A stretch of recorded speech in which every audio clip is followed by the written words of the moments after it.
जो धर्म को गाली दे रहा है उदयनिधि स्टालिन, वो हिंदू धर्म को थोड़ी दे रहा है, वो हिंदू धर्म की अज्ञानता को गाली दे रहा है। समझो इस बात को। हिंदू धर्म को कौन गाली देगा? क्योंकि मैंने पिछली बार भी तुमसे क्लास में पूछा, कई बार मैंने लोगों से पूछा, अब कितने लोग हो इस क्लास में जिन्होंने हनुमान चालीसा कम से कम 50 बार तो पढ़ी होगी? कितने लोगों ने पढ़ी? 1 2 3 4 5। तुमने पढ़ी? 8 सिद्धियां गिनाओ। ले देखो, इसको गाली दे रहा था वो। अरे 50 बार तुम्हारे सामने से एक लाइन गुजरी, अष्ट सिद्ध नौ निधि के दाता, और तुम चापे जा रहे हो, तुमको कह रहा हूं मतलब ही नहीं हमको ये क्या लिखा हुआ है। तुम उसको नाहक में गाली दे रहे हो उदयनिधि स्टालिन को। सही कर रहा है वो कोई गलत काम थोड़ी कर रहा है। क्योंकि जिसने हनुमान चालीसा जो समझ जाएगा वो कमजोर रह ही नहीं सकता। कलयुग में एक ही भगवान है, हनुमान जी। कलयुग से तुम्हें एक ही आदमी बचा सकता है, हनुमान जी। हनुमान जी यानी ध्यान। सोचो तुम 50 बार से ज्यादा पढ़ चुके होगे, तुमने कभी ध्यान ही नहीं दिया। कल बताना मुझे 8 सिद्धियां, अष्ट सिद्ध और 9 निधियां। लोग तड़पड़ा रहे, अरे उदयनिधि स्टालिन गाली दे रहा, अंधविश्वास को गाली दे रहा है।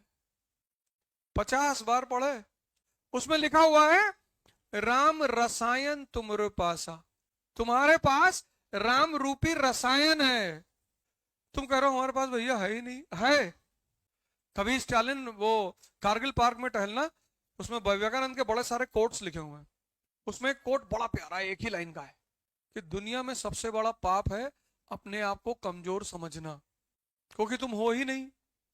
नासे रोग हरे सब पीरा, जपत निरंतर हनुमत बीरा। 1 घंटा अपनी सांस पर ध्यान दे दो, अगर लग जाए तो शरीर में कोई व्याधि नहीं बचेगी। 1 घंटा, जो कि नामुमकिन है। अभी करके देख रहे थे 20 मिनट के लिए। सिर्फ एक वो इतनी महान किताब है, छोटी सी, वो इतनी महान किताब है वो, लेकिन उसको खोलने के लिए एक गुरु चाहिए, क्योंकि पहली लाइन वहीं से शुरू होती है, श्री गुरु चरण सरोज रज। तुम अकेले ना जान पाओगे उसका राज, तुमको खुद से वो नहीं पता चलेगी। तुमको एक आदमी चाहिए जो तुमको हर लाइन का मतलब बता दे कि देखो बेटा ये इसका मतलब ये है। और लास्ट में है जो ये पढ़े हनुमान चालीसा होए सिद्ध साखी गौरी सा, शंकर जी जैसा बना। हनुमान जी कह रहे हैं कि हमको स्मरण करोगे हम तुमको शिव जैसा बना देंगे। उदयनिधि स्टालिन धर्म को गाली नहीं दे रहा है, उदयनिधि स्टालिन अज्ञानता को गाली दे रहा है। मैं उसकी बात का बुरा ही नहीं माना, क्योंकि जो हनुमान चालीसा समझ जाए, मार दे एक हाथ, धरती उरती फट जाए तुरंत।